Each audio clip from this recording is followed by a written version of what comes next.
আমরা সবসময় দেখি যে পত্রিকা বা নিউজের বিভিন্ন বিষয় হাইলাইট করা হয় বা লিড নিউজ থাকে।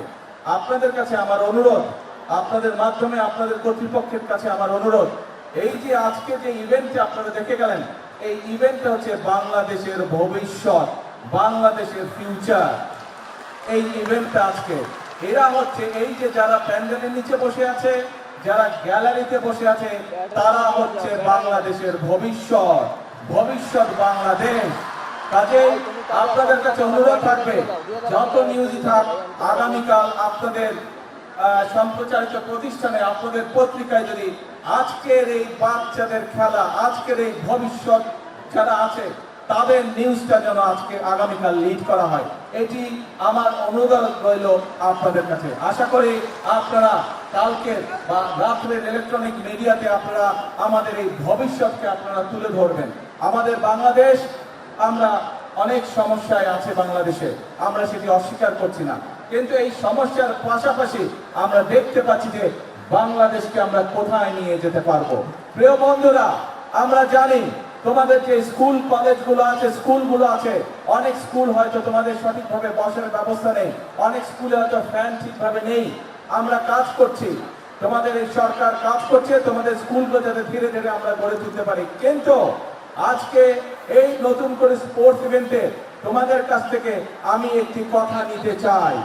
আমরা এই যে দেশকে সঠিকভাবে গড়ে তোলার কাজ করছি, এই কাজটি আমরা তখনই করতে পারবো যখন এই যে তোমরা যারা গ্যালারিতে বসে আছো, আমার হাতের বাম পাশে তোমরা খেলোয়াড়রা বসে আছো যারা পুরস্কার পেয়েছো প্রায় 350 খেলা, তোমরা যদি আগামী দিনে নিজেদেরকে গড়ে তুলতে পারো সঠিকভাবে, তাহলেই আমরা বাংলাদেশকে ভবিষ্যতে গড়ে তুলতে পারবো। কারণ আমি দৃঢ়ভাবে বিশ্বাস করি, এই যে গ্যালারিতে হাজার হাজার ছোট বন্ধুরা তোমরা বসে আছো, তোমাদের মধ্যে থেকেই এই দেশের একজন ভালো ডাক্তার বের হবে, তোমাদের ভিতর থেকে এই দেশের একজন ভালো আর্কিটেক্ট বের হবে, তোমাদের ভিতর থেকে এই দেশের একজন ভালো ইঞ্জিনিয়ার বের হবে, তোমাদের ভিতর থেকে এই দেশে একজন ভালো ক্রিকেটার বের হবে, ভালো সুইমার বের হবে, ভালো টেনিস প্লেয়ার বের হবে, অর্থাৎ তোমাদের মধ্যে থেকে খেলোয়াড় বের হবে। আজ তোমরা সেটা প্রমাণ করে দেখিয়েছো, তোমাদের মধ্যে থেকে এই দেশের বের হবে যারা এই দেশকে সামনে দিকে এগিয়ে নিয়ে যেতে পারবে। কাজে নিজেকে কখনো ছোট ভাববে না, নিজেকে গড়ে তুলতে হবে। তুমি যত শক্তভাবে নিজেকে গড়ে তুলতে পারবে, তুমি তোমার বাংলাদেশকে তত সুন্দরভাবে গড়ে তুলতে পারবে। কি হলো, বাংলাদেশকে গড়ে তুলতে কে কে কাজ করবে? গ্যালারিতে যারা আছো, আমার সাথে আছো তোমরা? শুনতে পাই না, হাত তুলে, তাহলে বুঝবো আমার সাথে তোমরা আছো। কারা বাংলাদেশকে গড়ে তুলতে চাও? বাংলাদেশকে গড়ে তোলার জন্য কারা কাজ করতে চাও? হাত তুলে দেখে। গ্যালারিতে যারা বসে আছো, বাংলাদেশকে গড়ে তোলার জন্য কারা কারা নিজেকে গড়ে তুলবে? হাত তুলে দেখে। শুনতে পাচ্ছ কথা? ধন্যবাদ।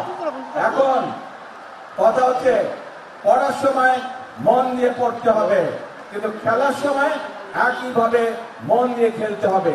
আরেকটি তোমাদের কাছে আমি সহযোগিতা চাই, তোমাদের একটি হেল্প লাগবে।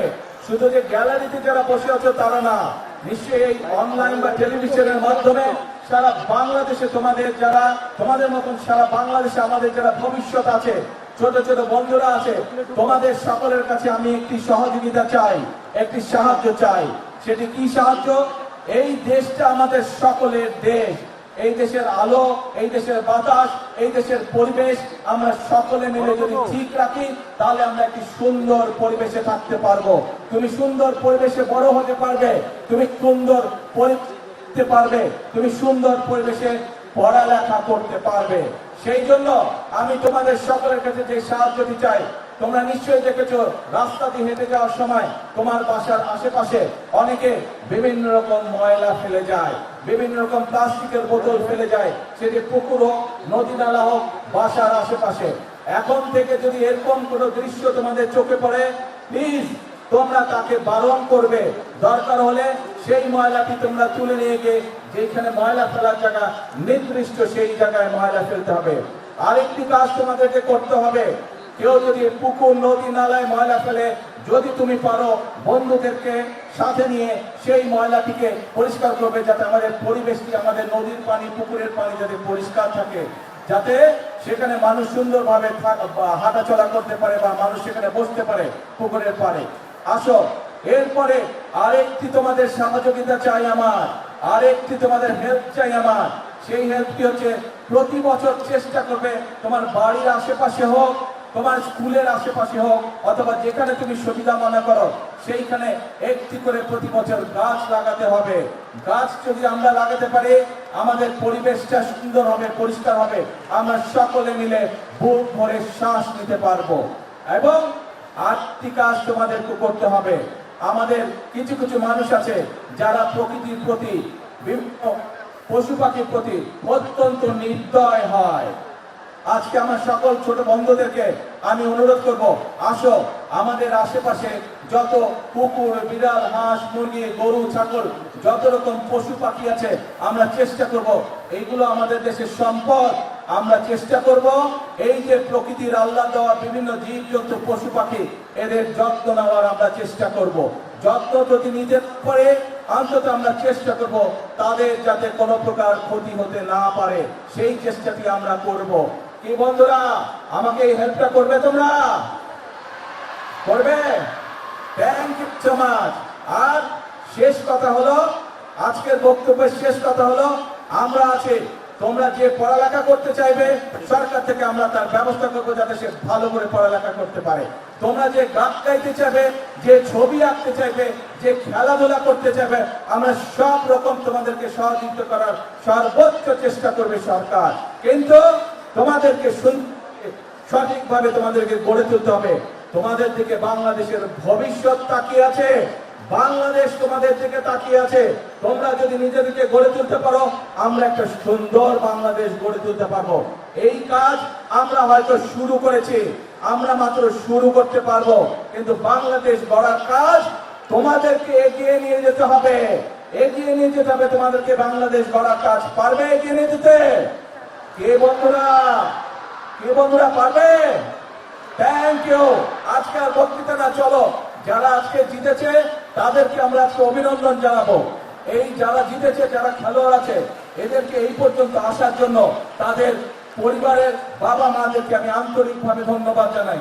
তাদের স্কুলের শিক্ষক যারা সহযোগিতা করেছেন, বিভিন্ন কোচ বৃন্দ যারা সহযোগিতা করেছেন, প্রত্যেকটি মানুষকে আমি অন্তরের অন্তঃস্থল থেকে আন্তরিকভাবে ধন্যবাদ জানাই, আন্তরিকভাবে অভিনন্দন জানাই। আপনারা যেই কষ্ট করেছেন সেই কষ্টের মূল্য ইনশাল্লাহ আপনারা পাবেন যখন আপনারা এই বাচ্চাটাকে দেখবেন আন্তর্জাতীয় এবং আন্তর্জাতিক রূপ অঙ্গনে নিজেদেরকে প্রতিষ্ঠিত করতে সক্ষম হয়েছে। সেদিন আমাদের সকলের বুকটা আপনাদের সাথে, আপনারা যারা সহযোগিতা করেছেন আপনাদের সাথে আমাদের সকলের বুকটা সেদিন ভরে উঠবে। আসুন, এই মাঠে আজকে আমাদের বাচ্চারা খেলা করেছে, এই মাঠে কেউ জিতেছে, কেউ এখনো জিততে পারেন। ইনশাল্লাহ আগামী দিনে তারা আবার প্রতিযোগিতা করবে। আসুন আমরা চেষ্টা করি, এই মাঠ নয়, ইনশাল্লাহ আমাদের বাচ্চারা যাতে আগামী দিনে আন্তর্জাতিক পর্যায়ের মাঠে জিতে ট্রফি বাংলাদেশে নিয়ে আসতে পারে। এটাই হোক আজকে আমাদের প্রত্যাশা, এটাই হোক আজকে আমাদের আশা। সকলকে আল্লাহ হাফেজ। বাংলাদেশ জিন্দাবাদ।